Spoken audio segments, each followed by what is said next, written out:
Diary நாட்குறிப்பினால் உலகம் போற்றும் ஒரு சில ஐகான்ஸ், மிக பெரும் பிரபலங்கள், மிக பெரும் ஆட்களோட முகமூடிகள் கிழிக்கப்பட்டிருக்கிறது.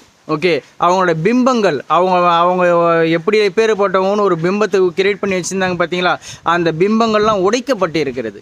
ஓகே, யார் அந்த மிக பெரும் ஆட்களுக்கு ஒரு பர்சனல் அசிஸ்டண்ட்டும் ஒருத்தங்க இருந்திருப்பாங்கள்ல, அந்த பர்சனல் அசிஸ்டண்ட் எழுதின குறிப்பை வச்சு இவர் இப்படித்தான்னு சொல்லி திரும்ப அவங்க அவங்களுடைய எதிரிகள் விலைக்கு வாங்கியோ அவங்க எதிரிகள் கைப்பற்றி இவர் இப்படித்தான் இப்போ வரையும்லாம் சொல்லிகிட்டு இருக்காங்க.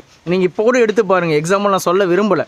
ஓகே, ஒன்று ரெண்டு ஐகான்ஸ் எடுத்து பாருங்கள். அந்த ஐகான் அது கிடையாது தெரியுமா, அவர் இப்படி தான் அப்படின்னு சொல்லிட்டு அவங்களுடைய பர்சனல் அசிஸ்டண்ட் எழுதின நாட்குறிப்பினால் வந்த விஷயங்கள். இதுதான் டைரினால் நல்லதும் நடக்கும், கெட்டதும் நடக்கும். இதுதான் இங்கே பிரச்சனையே.